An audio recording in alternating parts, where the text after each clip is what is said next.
Hi, I'm Jules and welcome back to another Honest Designer Diaries. And before I introduce this week's guest, I just want to say a massive thank you to everyone who has been listening to the podcast so far. I have had so many emails, DMs, messages. I've all been loving the chats I've had so far with all these amazing creatives who have came on the podcast to chat with me. I always knew I wanted to do this podcast, and there's nothing I love more than going in depth and having proper chats in detail about design. The industry, what it's like to work in it, have a career in it, the battles, the triumphs and the challenges. And if you could take just 2 wee seconds to leave a review for this podcast, it really would help me get that podcast out there for more designers to listen to too. Now, this week's guest is the amazing Hannah Walker. She is a fashion designer, content creator, and social media strategist. And I have certainly learned so much from watching her on socials. And this episode talks about not only just transitioning from fashion design into social media strategy, but also the importance of not to feel like you have to niche down. So as always, I hope you enjoy and do tell me what you think about it. Hi Hannah, thank you so much for coming on podcast and having a wee chat with me today. I'm so chuffed that you are here and I'm getting to chat to you in more detail because we have met now several times through the Adobe community and and we always have quick catch ups and it's kind of like fly by night. Hi, how you doing? But when you were talking about your creative journey, I just thought, I definitely want to have a longer and deeper chat with you. So thank you so much for coming on. Of course. No, thank you so much for inviting me. Yeah, we're like passing ships, aren't we, at those events? They're so busy. You never really get the chance to like properly sit down with anybody. So yeah, it was great to be able to tell my journey to so many of the ambassadors at that specific event. And a lot of people, I think, like didn't know that I didn't used to do social media at all, and I came from a fashion background. So I had a lot of people come up to me and ask me a lot of questions, and I just love talking about that side of things because yeah, it's a bit different. Like a lot of people are in the graphic design or that kind of real branding, and so coming from a fashion background and now how I translated it into social. Yeah, it's a bit different. No, not a very linear career journey and not really what I thought I'd end up doing, but we're here and I love it. So yeah. And as an avid fan of your content on socials, I do often take a look at what you're doing because I feel like I love to watch what younger creators are up to because it helps keep me current and it helps keep me kind of switched on to kind of learn from and new ways of doing content. Social is a whole new beast for me that I've been learning over the last few years. As you have to create content these days. So I was fascinated when I found out that you actually started your career in fashion. So maybe if you just start at the beginning, tell us where you were at the beginning, what you studied in and what your career was like before you ended up going into social in such a big way.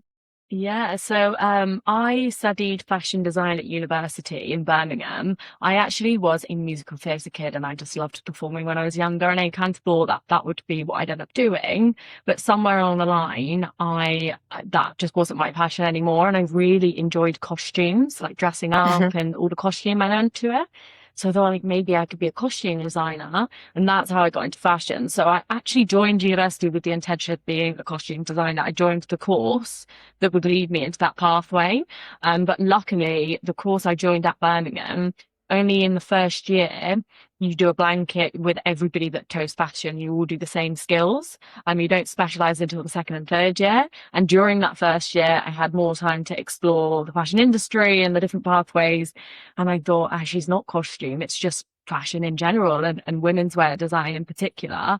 So I ended up studying women's wear design in the end and just going through that pathway.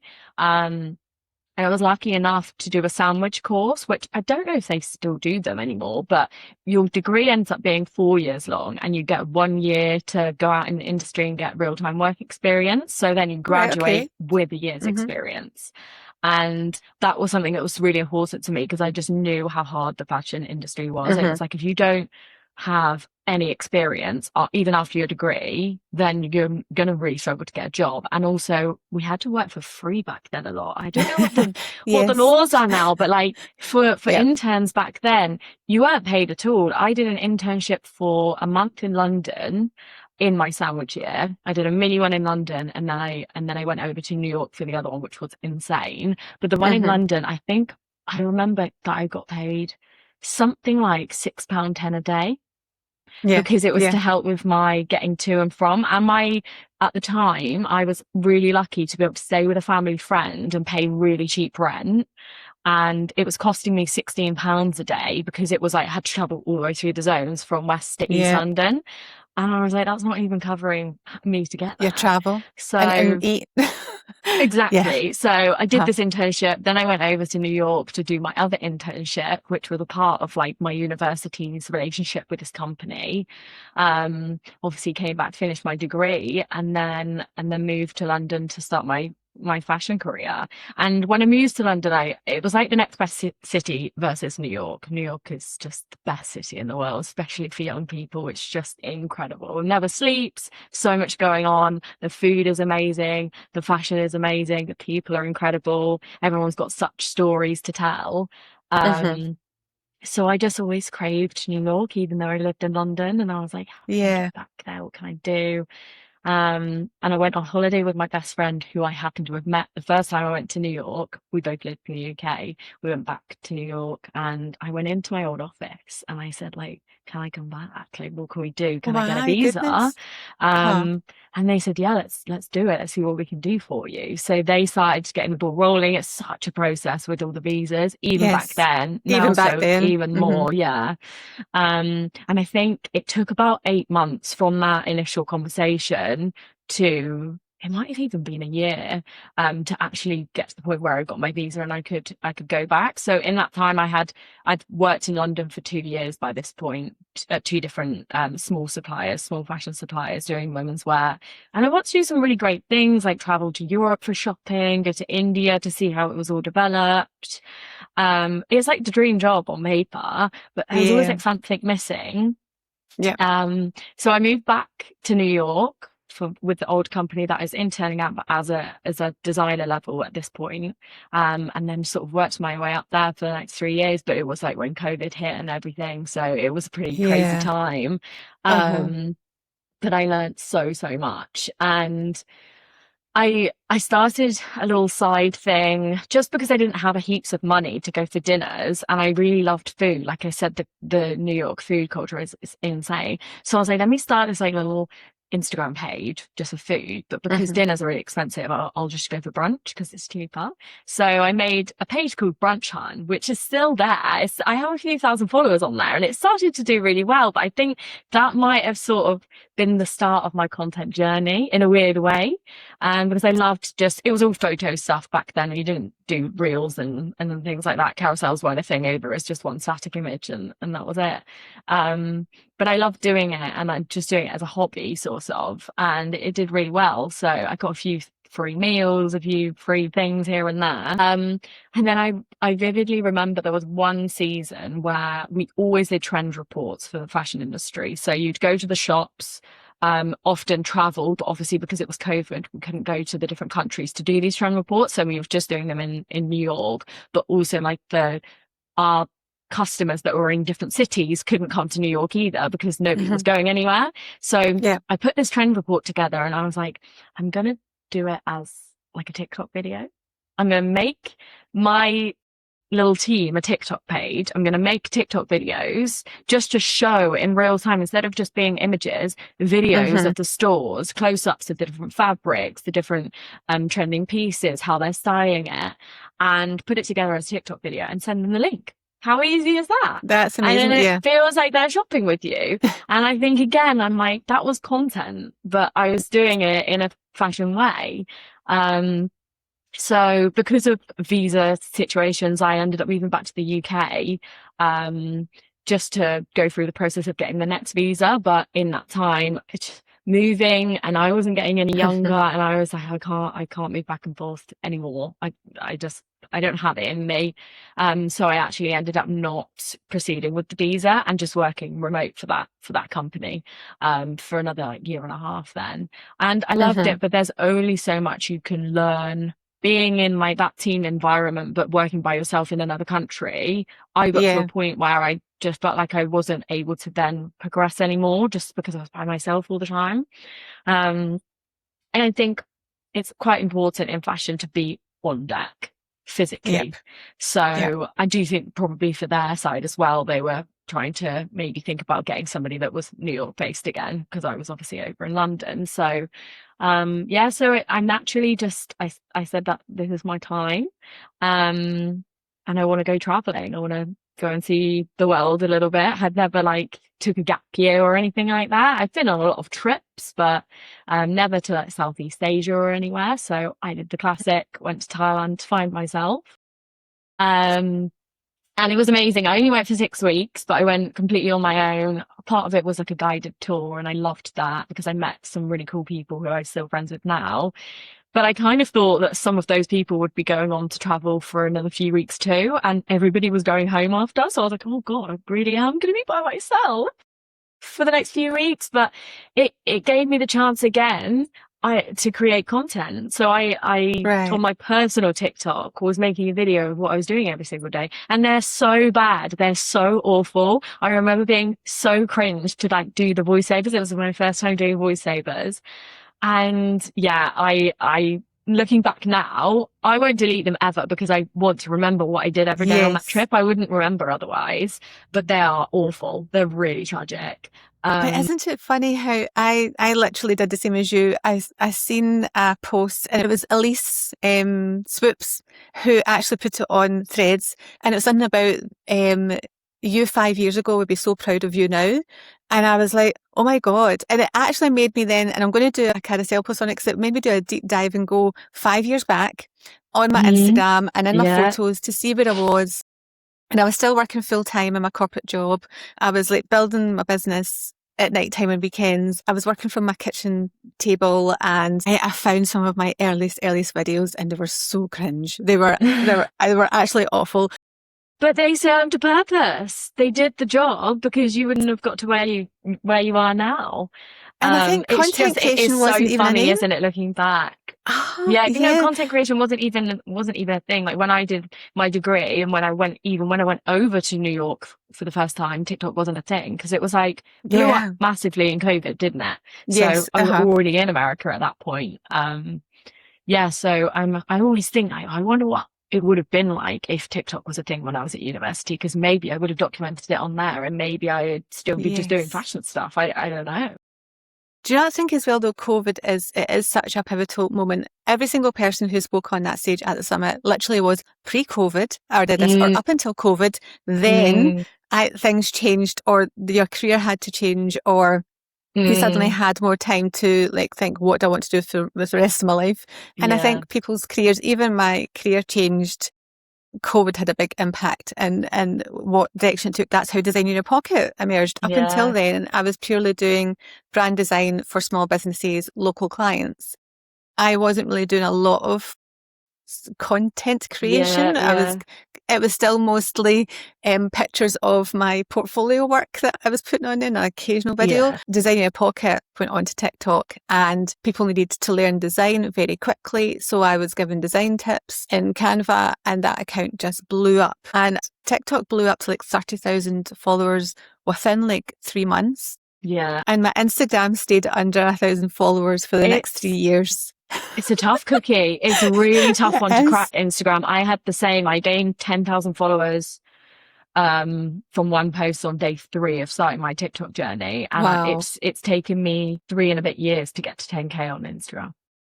Yes. And I did that in 1 week on TikTok at the time. It's such a big beast to and what works on one platform doesn't work on the other, as you know, and it's often what I love about TikTok is, which I didn't think I would love, is you can be really unpolished on TikTok. Instagram is very much, I need to be branded and aesthetic and my makeup done and my hair done to even appear on camera. Whereas my TikTok, I was doing TikToks in my pajamas, my hair up in a bun, white walking the dogs. It really feels like no one's there to judge you, doesn't it? And, And it was quite a new platform, I suppose, when you started posting. So you probably didn't have many other people around you that had the platform, so you didn't think that there was eyes on you that you knew. That's also quite embarrassing, like knowing that people that you know are watching it. I remember I didn't tell anybody about my page when I first started my TikTok, because I was like, I just don't want people that I know to watch it. It's so silly, because like they would probably have been supporting me, sharing it and commenting and things, but I just was so embarrassed by it because I was like, who am I to be making TikTok videos? Like, I'm not a content creator. And I don't even know why I started doing it, to be honest. I just, like I said, went traveling and then came back, and I had looked briefly in the fashion industry to see if there was any senior design positions going. Because at that point, I think I had about 7 years experience, and it was all entry level. And you don't really get a look in.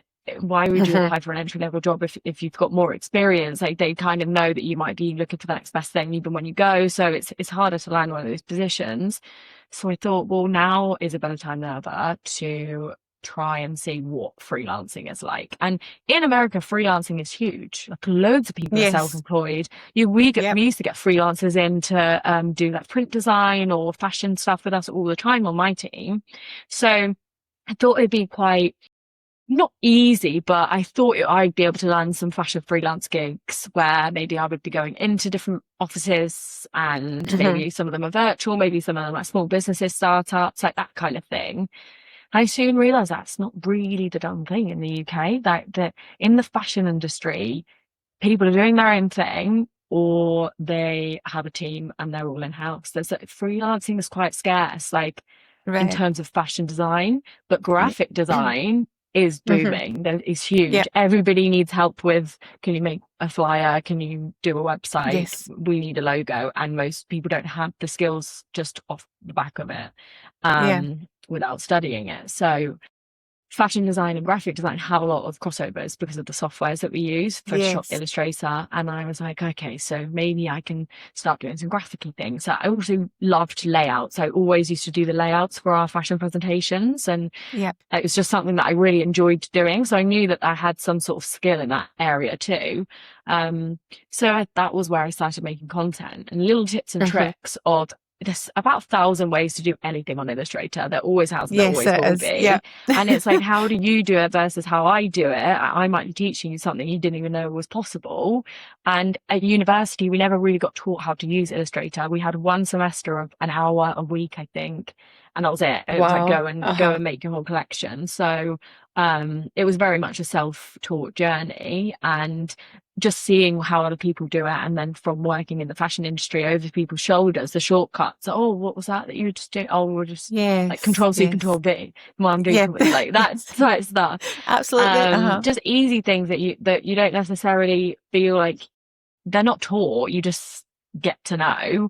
But it was helping people. I started posting like silly things that for those people are like, obviously that's how you do it. But actually it's getting thousands, hundreds of thousands of views. So it's clearly not that obvious. I've got people commenting saying, I wish I saw this last semester, so I know it's reaching that target audience that I want to reach.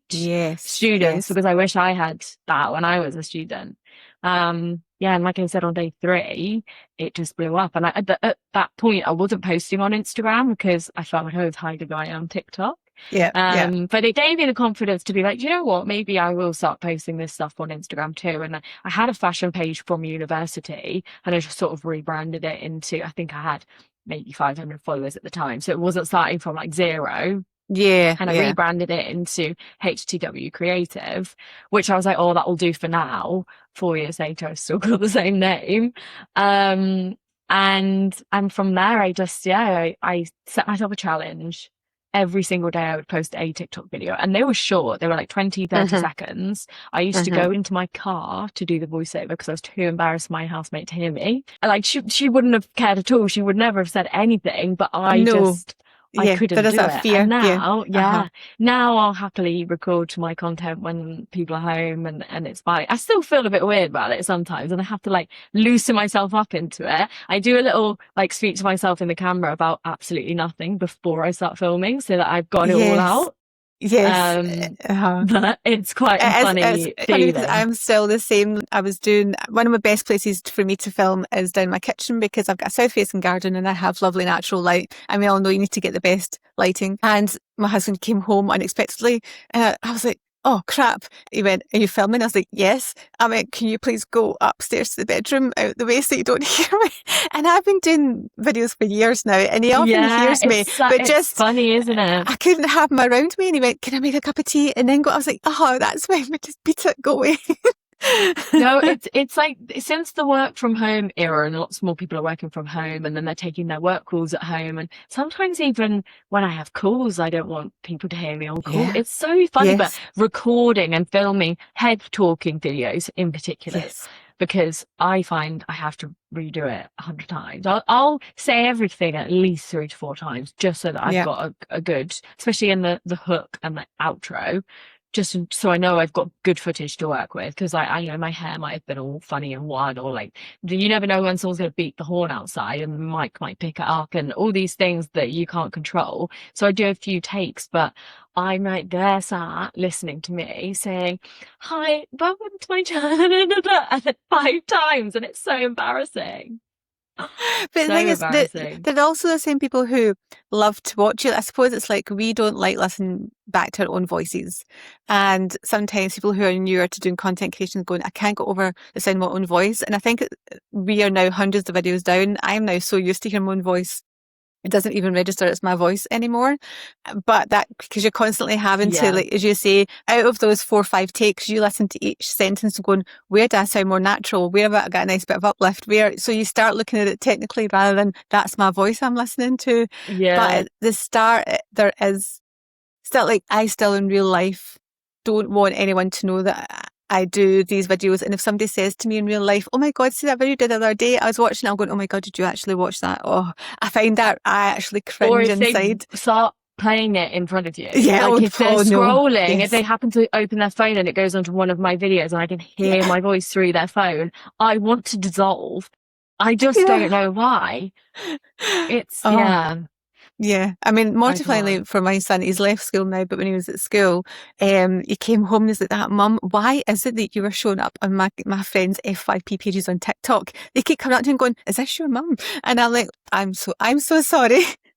I'm so sorry. But no, that's I suppose really cool. It did, because he went from, he found it really cringy when he was like, I was first started doing it, but now I'm kind of like the cool mum. So then he can go, yeah, that's her mum. So I suppose to them it's cool, but he went through that cringe factor of, Mum, this is so embarrassing, until it started working and I got to do lots of cool things. And then I'm like, why is that showing up on your friend's FYP? That's actually really mortifying. But it's bless him. But he's like, I don't think most people go in intentionally to saying, I want to be a content creator. It's like you become one accidentally, and then that becomes a whole part of your career and your business that you actually didn't expect. And then I sometimes find months, and you'll be the same, where actually content creation is far more of my work week than client work is sometimes. Yeah. And do you find that now as well? Yeah, definitely. In the last couple of months, one of my goals this year was to focus on like brand partnerships, especially with tech brands. Because we're just, with what we do in social media and design, you're constantly using tech and it just makes sense. And also everybody knows that that's where the budget is. So just financially as well. But yeah, I've definitely been prioritizing that kind of thing. And I love doing it. Like I sometimes find myself procrastinating on other, like I have lots of different funnels and projects going on, and the ones I never procrastinate on and I'm always super excited to get up and get going, get it done, are the content creation ones. Especially when it's like an open creative brief, because you just can't beat it. It is very specific, and then I really need you to say this and do this and go here, and then I would get a little bit like, oh, I really want to do it. It's just because I'm a creative and I hate being told what to do. It's I think I'm actually the exact same. It's always been that wee bit of a, although I'm actually such a straight kind of forward, play by the rule person, but when it comes to my own creativity, I'm a bit of a, no, please don't tell me what to do. I want to do this my own way. But it's interesting how you're saying you procrastinate over our stuff. I find now, majority, like my whole career in chunky projects is brand design. But I'm even finding now that I'm procrastinating over brand projects and getting started on them, because I actually love creating content, and I'm like, oh, I'm just going to do a quick video first. And I've now got like 3 different channels. So it's like there's 3 different channels to create content. Yeah, you have so much going on, because you have your beauty one, and then and the beauty one was purely just for fun. But now even that is starting to turn into, I wonder where I could grow this to. I wonder what, I've got some collabs and stuff, and I've managed to get some like makeup, and that was just born out of I'm getting approaching 50. I've got my grey hair. I'm a niche. Like, I am a walking niche. I love makeup. I want to see what it looks like on people my age rather than the young, beautiful 20-somethings who But have no it's the wrinkles. same with, I saw somebody speaking about this the other day, how all the beauty campaigns are like, telling you which concealers to conceal all of your problem areas in any age, anyone's skin. And the models they're using to show you how to do it have nothing to conceal. Yes, and they So don't it's work. like, well, They don't work. yeah. Yeah, They've got the most flawless skin with nothing on, yeah, and then they're beautiful showing you skin. how Yeah, to use this, and it's not yes. relatable, so it's No, hard. So there's definitely a niche in that instance. it is. Just But I'm like trying not to realistic. turn. Yeah, I'm trying not, desperately not, because that's my place to go and have a bit of fun. See, and again, I don't know if Yeah. you do this too. See if you're stuck in a project. Do you go away and create content for something else for yourself? And that often gets you in a creative space. So the whole reason I started doing Silver Hair Lass, I was stuck in a rut at home. I was in joggies and hoodies and hair up in a bun and not bothering. Then I wasn't creating any video content for Designing Your Pocket because I wasn't camera ready. So I started to actually put my makeup on, and then once my makeup was on, I'd then go and film for my business and creating content for my business. So it's a nice wee routine. But it's still where I go, if I'm not in the mood to do work stuff, I'll go and create stuff for the beauty and the hair and the fashion and stuff. And that gets me in the mood. So do you find you do that too? Kind of. What I've started doing is I am such a to-do list girl. Like I can't even survive without a to-do list, even if it's just in my notes on my phone with the check boxes or a physical one. Like I've literally got one for today here. And I scribble them out. Like I get so much joy from like putting a big line through them. But I sandwich the tasks that I know I'm going to procrastinate on with tasks that I love. Yes. So I'll put like maybe making a personal video for my brand between a task that like an admin task that I've been dreading, and then after it I'll put something fun again. Yes. So and then it doesn't seem so bad. So I like have to sandwich them. Not all the time, but the ones that I really have been like, right, I haven't done that and I really need to just get that done today. So this is how I'm going to structure my day, and I'll have everything I need to do, and I'll just make sure that the thing I didn't really want to do is sandwiched between two things I do want to do, and then we're all good to go. But I find myself sometimes, if I've not had this structure and I've not put it into place for the day, I could spend a whole day doing things. I'll be busy and I'll be doing things that were completely irrelevant. Like I prioritized everything that's not a priority for that day. And then I'm like, well, now I've got to rush. Yes. But do you find sometimes you need that deadline? For example, I'm working on an amazing brand project and I've got such lovely clients, and I've done the first presentation, but I'm refining it and I'm enjoying it. But it's almost like I procrastinate all during the day and do lots of other stuff, walk the dogs, create some content, record a podcast, and then I'll get to like 6, 7 o'clock and then I'll just zone in. And by 9 o'clock, I'm in a zone, and then that's me till like 1 a.m. and I don't move. Yeah, I definitely procrastinated all day. Yeah, I do. And sometimes I'm just like, well, if that's the way my brain works, then I just have to lean into it instead of trying to be against it. And I will flip my day around and I'll be like, right, I'll get up, I'll go to the gym. Maybe then I'll grab my food shop for the week. So that's done. Haven't done any work at 12 o'clock. That's fine. Because I know I'm going to get through it and work until 10. 11. I'm just like, I've tried to give myself a bit more grace over the last sort of year or so with that, because I have friends that most of my friends are employed at companies, so they have to be in the office at this time, or they have to log on at home by this time, and it's very structured for them, which obviously I used to do as well. And I do thrive in structure, and not having to have that structure sometimes is difficult. And I'm like, would it just be easier if I went back into corporate and all of this was taken off my hands, as well as the admin, because you don't have to do as much admin if you're employed, because you don't have to figure out your own taxes and invoices and all that stuff.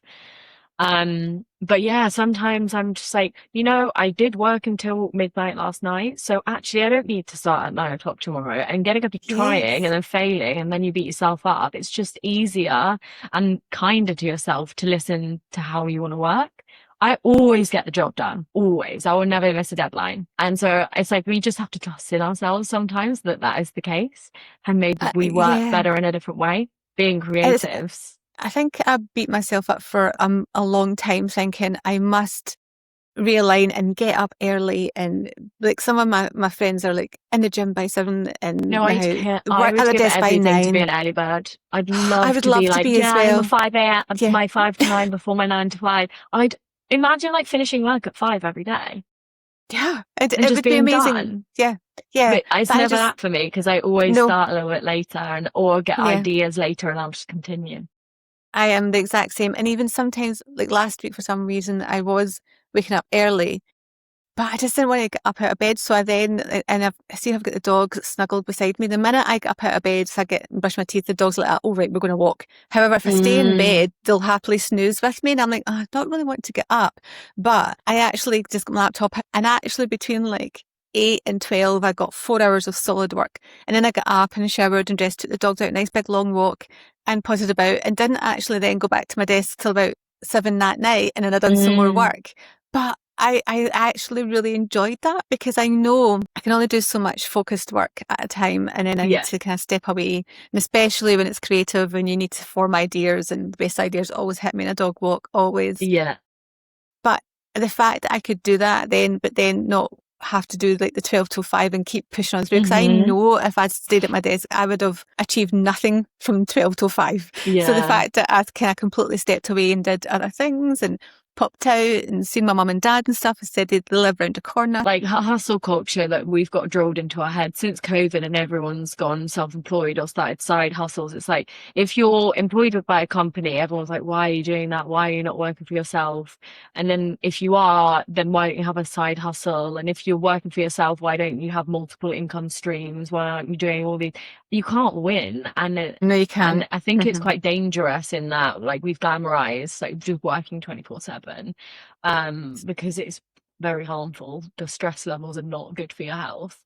And I think that I can't remember who it was, or I probably saw it on TikTok because that's normally where I get most of my information from. You know, you can be 100% every day if you want to be, but that 100% is different every day. So it might be 60% one day is your 100%.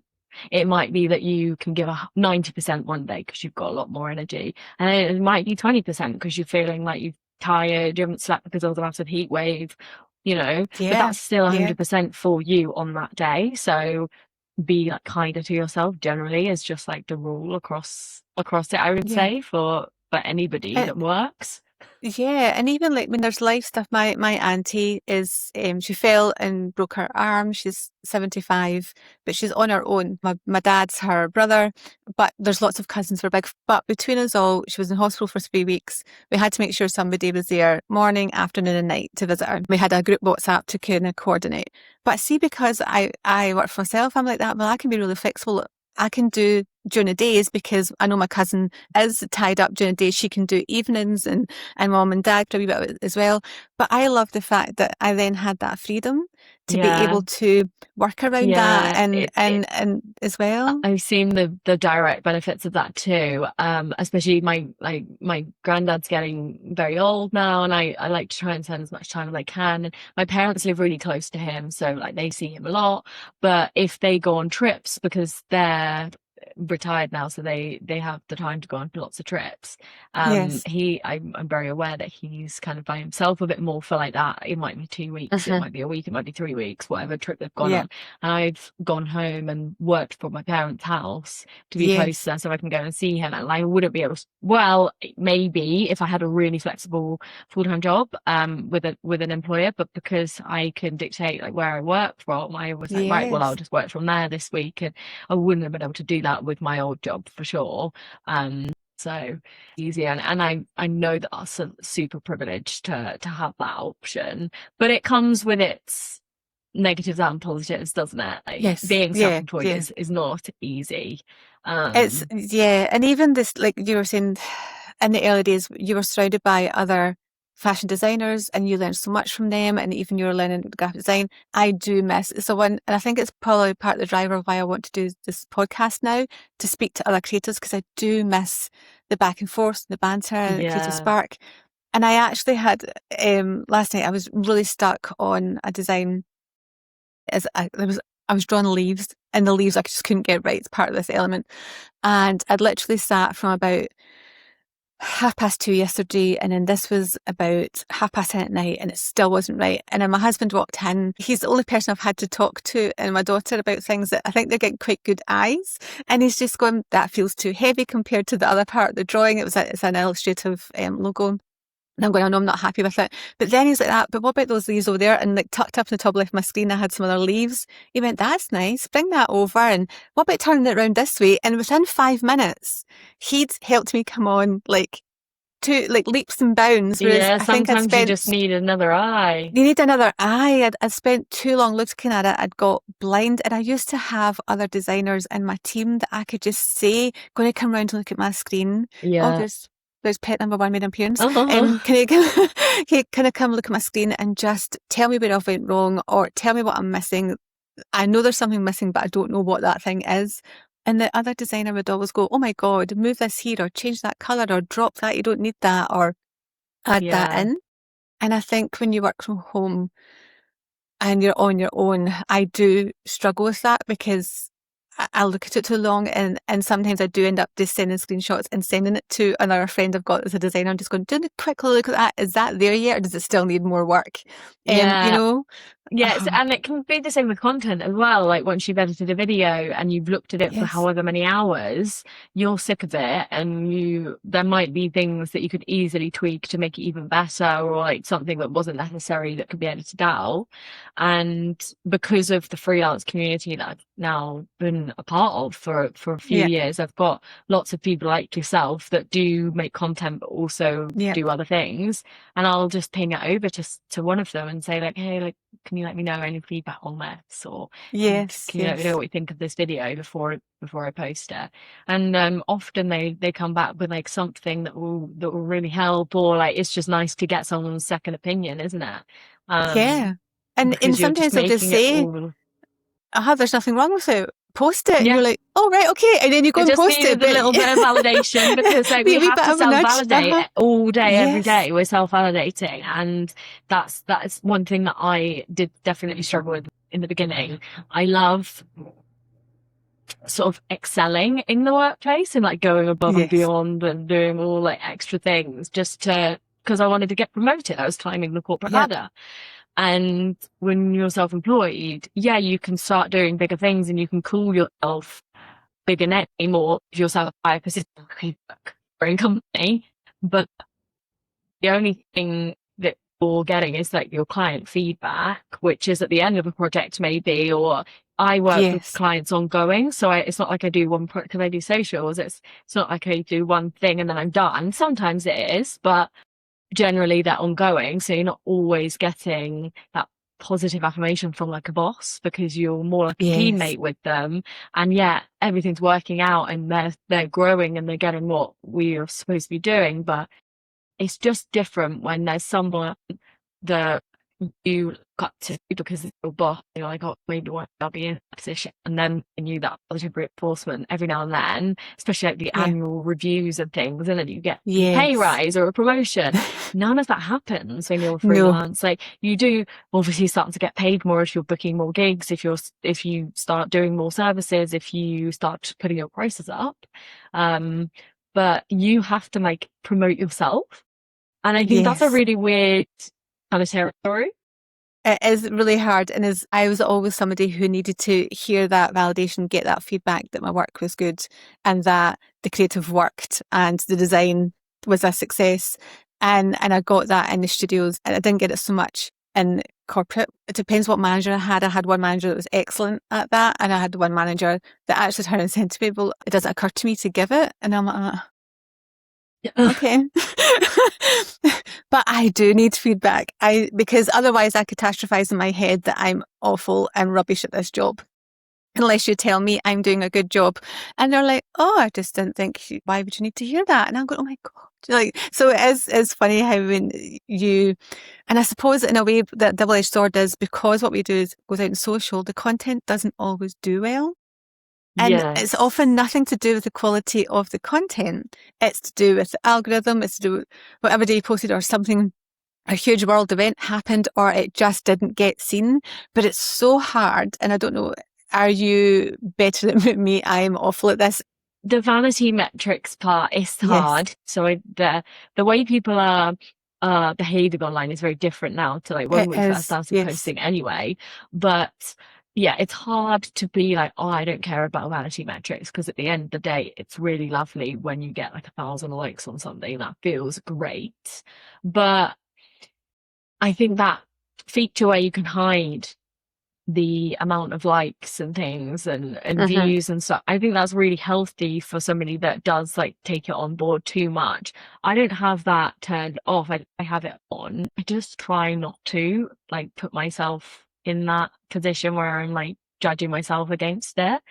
Um, but it's really helpful to get the data from what does and doesn't, because obviously I'll put more time and effort into creating posts like the ones that are doing better. And like you said, yes. sometimes it can be just because it didn't get seen because of the algorithm, and maybe it was a really hot day and you ended up posting and people are outside, they're on their phone, so they haven't seen it. It's funny, I've started doing a new thing now where I treat it like a game. And what I do like seeing is, so I literally post everywhere. I post on LinkedIn, Instagram, TikTok, and YouTube. So what I like to do is when I post a video, post it on all of them and see which one it does better on, because often you're surprised. And Yeah. sometimes if it doesn't do that well on TikTok or Instagram, I'll find on LinkedIn it goes crazy. Because again, I think on LinkedIn we're quite lucky. People don't really post our style of content on LinkedIn, so it does really well. I think a lot of people are bored with and how congratulations on your Thrilled new to like position announce. type post, and you're Yeah. thrilled to announce type stuff. So I've had a couple on there that do really, really well. But other times it's YouTube Shorts that it's taken off on. And then and I always make sure to link it to a longer length video. So then that helps try and drive traffic to my actual main content. So now I kind of feel it doesn't feel so bad if I see it's not done so well on Instagram or TikTok, which, let's face it, literally has a few hours or a few days shelf life. Whereas things on Shorts has months of a lifeline. Now I've had things I've posted on there take Yeah. off 6-12 months after I've posted it. The algorithm works now. It can just Yeah. work at any time. And it's TikTok my does kind that of too. wee way of like not feeling so bad if something has worked out, because I've got so many different platforms I can post on. I think And then that's I a really just good watch way and of doing test it. it. Like having, if you've got a really solid content idea, or you're about to go somewhere and you're thinking of what can I make content wise for this event or whatever it is that you're doing, I think having at least 3 different pieces of content for that idea. So like it could be Okay. one of them, but you could do the same, you could do a reel, but the same reel could be a carousel. And we Mm-hmm. know that carousels at the moment are performing much better on Instagram than any other form of content. They're pushing them. So maybe that's a way of being like, okay, well, it's fine because it was just from one idea. It's not like I had to do any more extra work. I just have this one idea and I've made these 3. One might be a trend, one might be the core reel, and then one might be a carousel. And then you can obviously test those across the different platforms too. But yeah, just kind of, I guess, in your case, like not putting all your eggs in one basket with it. So that you're not like, Yes. oh, I made this one reel about my experience at Adobe Wax and no one saw it. Because if you had 2 Yes. other videos coming out about it and then they're doing quite well, you never know, they might also bring attention to your page, which will boost the video that didn't do well in the first place anyway. So Mm-hmm. kind of like working around it and yeah, no, not putting the pressure on just that one thing. And Um, it is funny. So last year we were at Max and we'd created content carousel that I'd spent hours on doing, and it did do well. However, I remember on the last day, yeah. snakes, and I posted just filming the camera to Oh, the stage and the popped screen. off. Oh my God, Popped they off. went, my Yeah. God, so far. And that was literally something I spent 15 seconds filming and then just straight away posted. Those Yeah. things went catastrophic. Yeah. Whereas No, something you spend 100%. hours on, I was going to say another tip would be I have a little kitchen, like a retro kitchen timer, which I mhm, load up an hour on the clock. And I would say like, give yourself a time limit on a piece of content. So have your uh, idea. I'm going to do a carousel recap from Adobe Max. I'm going to spend 1 hour on it and then that's it. Because then if it didn't perform as well, as you wanted it to, you've only spent an hour on it. Because I could spend a whole day on a carousel if I wanted to. As it would take ages, but I think giving yourself, being a bit stricter with it and saying like, no, I'm going to spend this much time on it, and then I'm going to post it, and the algorithm can just do its thing. So I'm going to pick your brain, if you don't mind.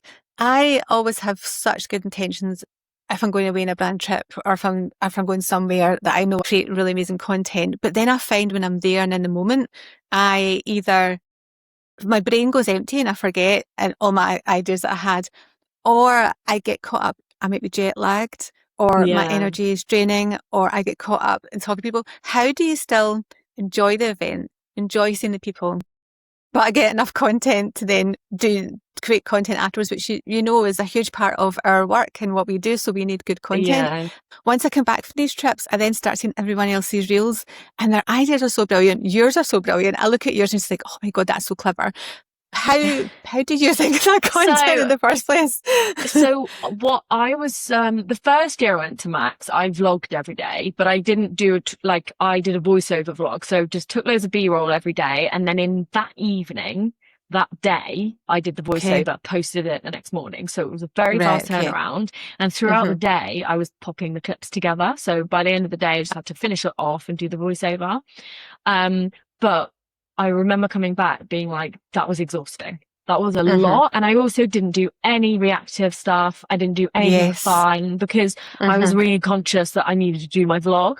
So I thought for the next year, I'm going to make a social media plan for Max. And I had all my content ideas in my Notion, as I use Notion to plan on my clients' content too. And I had a trend and I think 2 ideas a day that I could do. And I knew that throughout the whole weekend, I just needed to take B-roll as and when, as I could. So I didn't have to have my phone out and be like remembering to film everything like I did the year before, because I was just going to make one recap of the whole thing. And then the trends and the fun little short content ideas, which I love doing. So like I was excited to do those. I just had all these ideas. And I also said to myself, there's no pressure to do this. Like if I really like felt jet lagged or didn't want to do it, I won't do it. And that's fine. But because I just said there's no pressure on it and I knew I didn't have to vlog every day, I think I had more brain capacity to do it. And I was excited to do it. And when I'm in a big hotel room by myself and I've got like all the space, like I just feel like it's the perfect environment. And then the recaps can come after the fact, but that's what you can spend maybe a little bit more time on. But lo-fi content, really easy things that align with what you're trying to portray for that weekend, whatever the message is you're trying to get through. A lot of mine were just like silly getting ready with me's and like what I'm wearing, what's in my bag, like that kind of stuff. And you never know what they're going to give you or what's going to be there that you could potentially like sneaks. You can leave little parts of your content plan for like possible trends, possible video ideas, just have little gaps in there. But so when you talk about trends as well, because that's where I struggle too, is knowing not being too late to a trend, or like there's wee things you want to do. Do you just get inspiration from browsing on TikTok yourself like and then I am saving? chronically online, of course. So I have lots of different folders in Instagram, saving things for different purposes, like day in the life inspiration or carousel inspiration or trend inspiration. And I'll just go back through my archives and see what I really liked and why I liked it. And I'll usually, if it's a 4-day trip like Max is, there'll probably be like 2 that I'll pinpoint, just in case. And it's like, I don't have to use them, but if I am in the situation where I can get the right footage, I'll use it. But yeah, I would say I'm not too specific with it, because you also don't, so there might be a new trend that comes out that week, you never know. But these are more like slightly timeless ones. They're more like editing techniques versus trends, to be honest. And it's like different camera pans into the next one, so it looks like it's continuous and things like that. That's always really fun to incorporate into a day in the life, and it's very easy. You just have to remember to film every now and then. But I think being really proactive before you go and having a plan. And then anything else can slot in and sprinkle in, whatever. But just knowing that you've done the back work and setting up templates if you can, like for carousel, just to pop things in to be able to post it. That's the best thing you can do. And then, see how you're feeling when you're there. If you want to post more. If you don't have the time because you want to network and prioritize that. Just don't put too much pressure on yourself. But the planning and having a little notion or however you plan your content for that 4 or 5 days, I think is really important.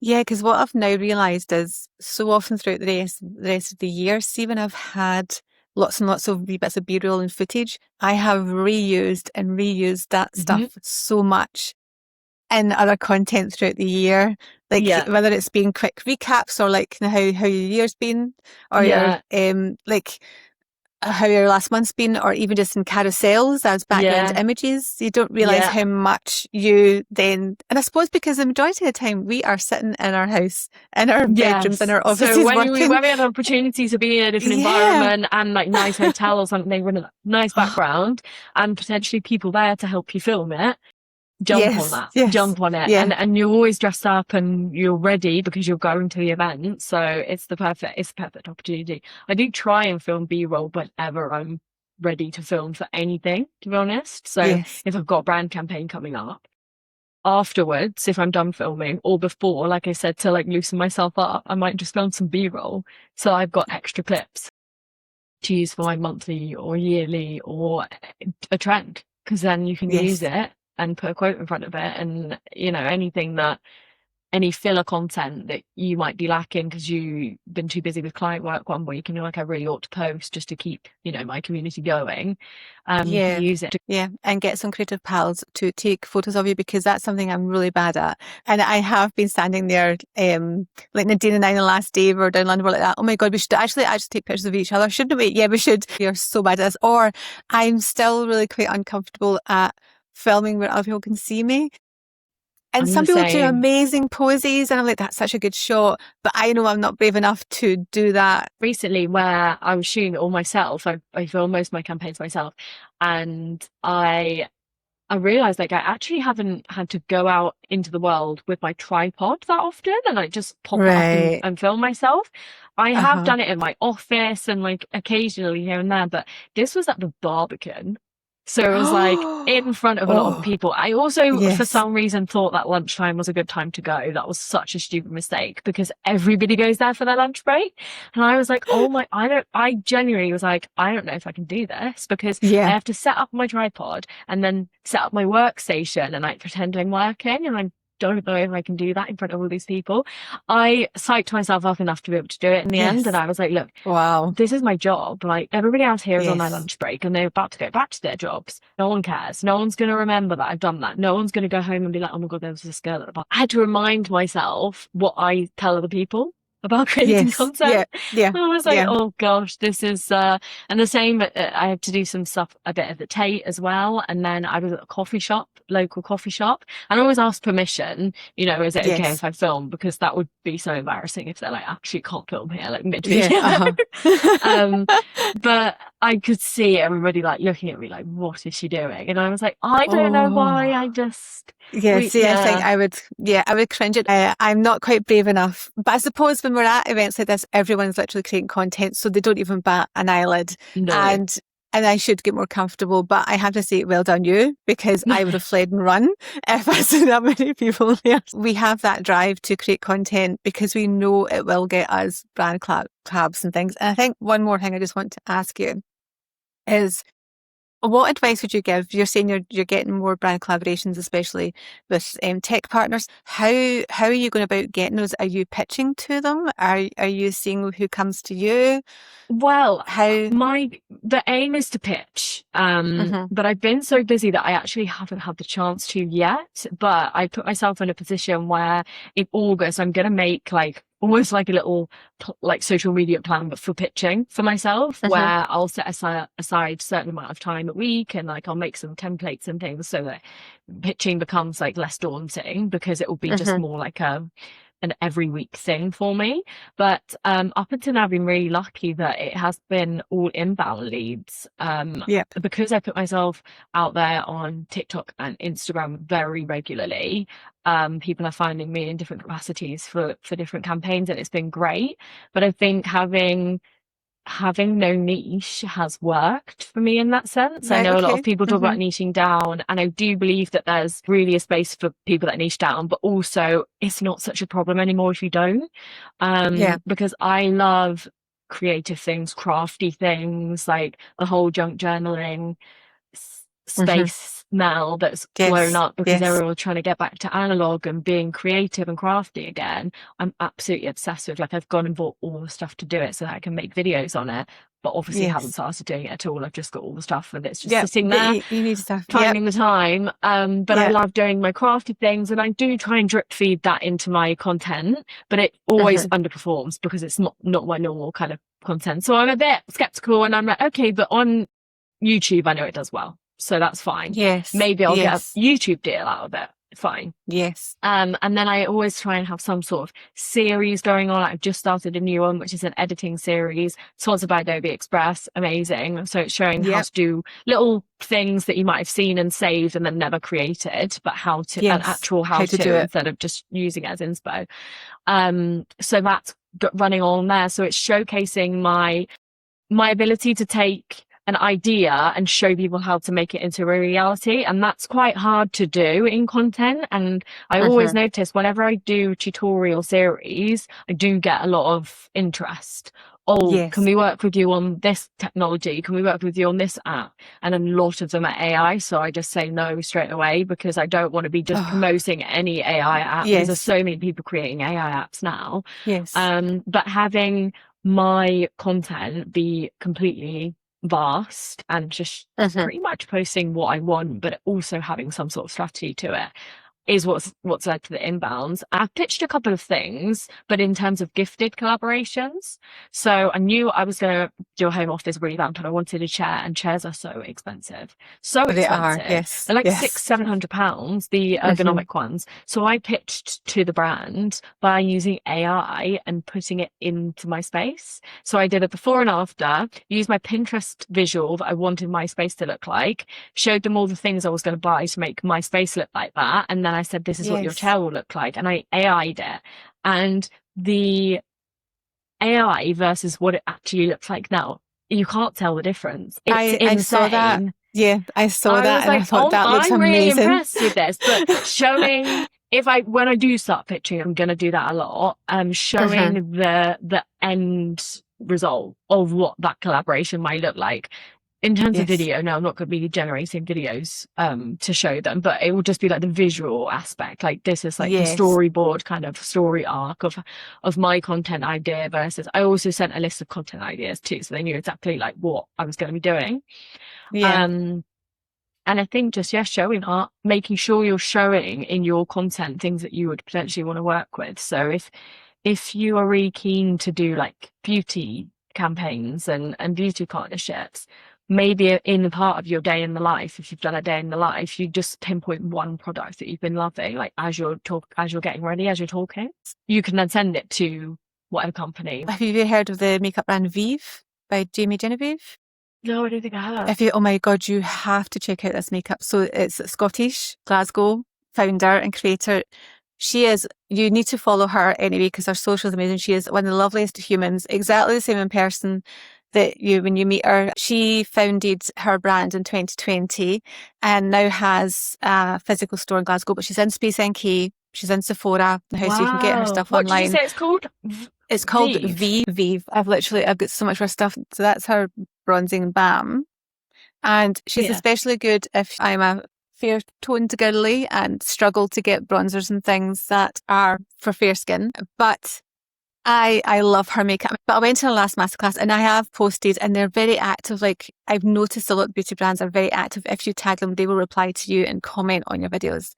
Every social media brand, I would say, it's not just beauty. I'd say like they're all kind of up there, even the corporate ones. When I was at the last masterclass, she always lets you do meet greet and meet her afterwards. And right now at that point, she was like 6 months pregnant as well. And she was still like stayed behind so that everyone could meet her and get a picture with her.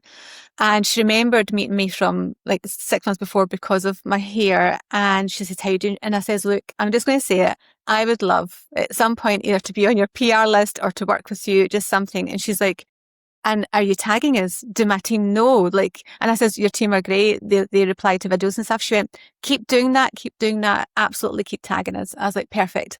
But then literally just only 2 weeks later, I have, it's called Shop Mine. It's an affiliate platform where you can tag makeup, skincare, things that you like. And Vive messaged me and they said, pick some summer essentials. And I replied back going, oh my goodness, thank you so much. I'm so chuffed to like now be able to pick this. And then they replied and went, Jamie remembers meeting you. And I hadn't told her I had a Shop My, right? Didn't even tell her my social media handle or anything. She went, Jamie remembers meeting you at her masterclass and wanted to send you a few pieces. And I thought, how amazing is that? Like, that's awesome. She's remembered that, said to her like social team, and they've went out and found me to send me a couple of pieces. So this is my big goal, like to get out there. But one of the things I want to say as well about niching down, that's a big mistake I made, which I really regret and has really damaged my growth. In fact, it's damaged my growth so much when I switched. So Design in Your Pocket was started very much posting Canva tips, Canva tutorials, Canva content. And even though I've switched that to a lot more designer content, as in design tips in general, has damaged my growth and I've lost followers because my TikTok channel in particular got known for Canva animations. I've seen such a steady decline. I'm gaining and losing the same followers every month rather than growing. And it's taken me a long time, about 18 months, to start to see that slowly start to rise again. So I've had 18 months of flushing out older followers and replacing with newer ones now because I niched down too far, and then it's been really difficult to pivot. And even though it's still design content because it's not on a specific platform, I'm having to find a new audience for it. So I love that you're not niched down and that you're able to, because you get more longevity, I think, with your account, and you don't get pigeonholed and you don't either burn out or get fed up creating that kind of content. You've got much more movement to create different things, and your audience will move with you because they're used to seeing multiple things from you. So I do love that. Well, I could talk to you forever. I know. I've really enjoyed this so chat. Fast. It has gone so fast. And where can people find you? Before we finish off, where can people find you and connect with you and find out more about you? My Instagram is HTW Creative, and it's the same on TikTok. And I am on LinkedIn as well, Hannah Walker, but probably socials is easier to just slide into the DMs. I will. And I will say everyone go and check out Hannah's content because it's absolutely fabulous. And I am an absolute huge fan. So thank you so much for coming on. Thank you for having me. This has been great. A great first podcast experience. Oh, thank you.